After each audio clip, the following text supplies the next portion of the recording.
this season of grace that Jesus has opened up to us is a season that will last throughout eternity.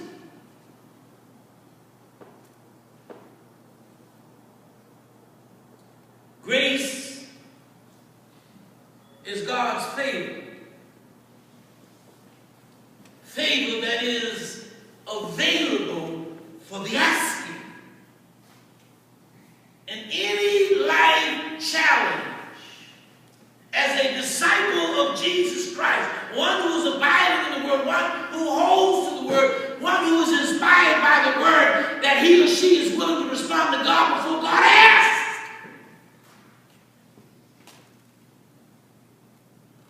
can bring any challenge before God with the understanding that he is going to grant the desire of our heart. Now, I'm not going to get into spending some time on God's will, our will. I'm not going to do that right now because I'm finished. But this is what I want you to know.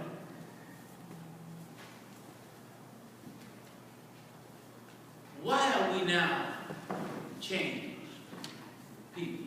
Romans 12, 1 and 2, at your convenience.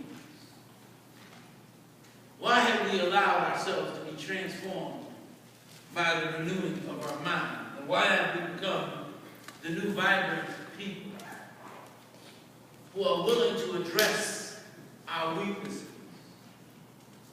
who are unwilling to cohabitate with any sinful behavior,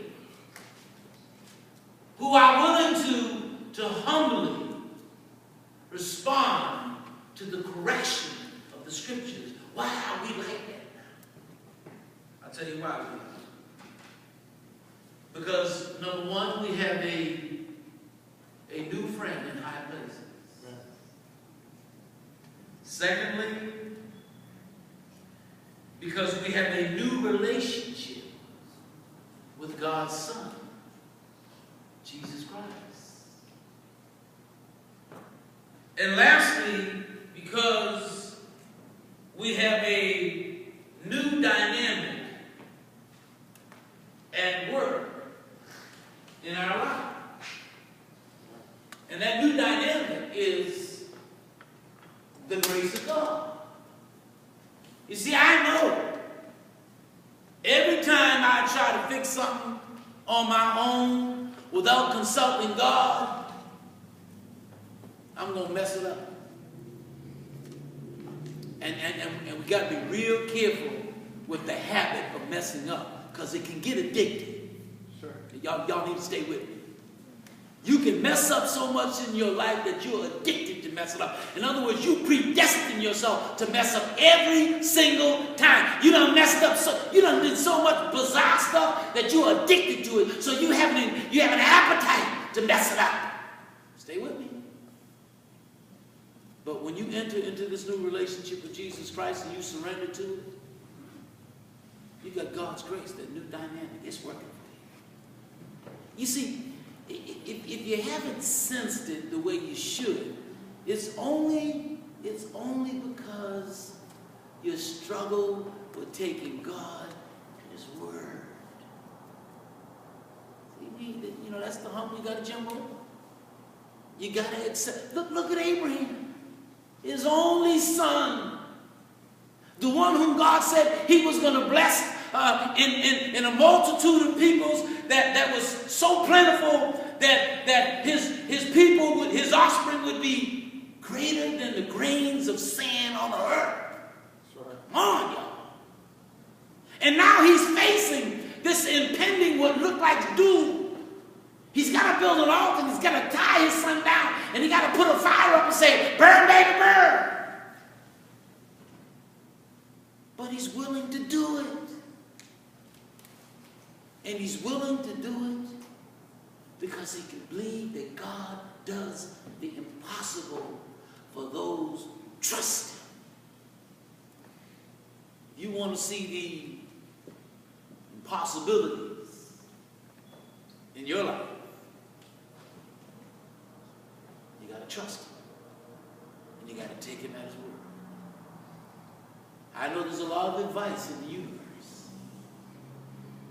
And most of us don't realize that when we're responding outside of God's will, the only thing we're doing is stuff we've seen other people do. There's nothing original about it. We're doing the same bizarre stuff people have done in the past. With this new dynamic, if you place yourself in humility, in submission to Him, and just trust Him, watch what He does in your life. See, that's what's involved in having a friend in a royal position. You just imagine, I'm done. Just imagine being invited down to England. You get a letter one day, you're coming up. Come on, I want you to come up and meet the Queen. Come on, y'all. And you ain't going to come to see the Queen with your jeans on. Y'all ought to say amen. You ain't going to come out with your shirt all untucked and looking tacky, like, you know, you got to be you. No, you're gonna discover the protocol for appearance before the Queen. And when you get there, you're introduced. And she speaks with you and says to you, I want you to know, you have a friend in high places. If you ever need me, if you're ever dealing with a situation that's over your head, if you ever face some kind of challenge that's too much for you, I want you to access my throne. Realize I have the power, I have the authority, and I have the resources to meet your needs. If you're here today and you're not a Christian, you're not a child of God, you have not obeyed the gospel of Jesus Christ, you don't even know how the Bible teaches that a person becomes a Christian. But that's okay. That's okay if you're open and you're willing to give God the privilege of showing you through His written word, not through the traditions of men, not through stuff that never even existed when Jesus established His church, but just what the Word says. If you have an interest in learning how to become a Christian, it starts with you letting somebody know. And we will immediately create an opportunity at your convenience. And usually when a person is seeking truth, they're pretty urgent about it. It ain't like they'll say, well, you know, you got any time in the summer? I kind of have a little question about, you know, seeking truth, if that's your disposition. But if you really want to get right with God and enter into that relationship where you can have a friend in high places, we'll be glad to get with you and talk with you and study with you. You're here today and you're a Christian. You're a child of God. And I know how our people are. We get all these things going in our lives, and unfortunately, during the invitation, our favorite pastime is sitting in the pew instead of taking advantage of the wonderful privilege of seeking prayer of the saints and letting God know of your humility to present your concerns before Him. That takes courage. That takes confidence. And more so, it takes the faith that saves us. I want to encourage you today. You remember the church. And you know you need to make some changes.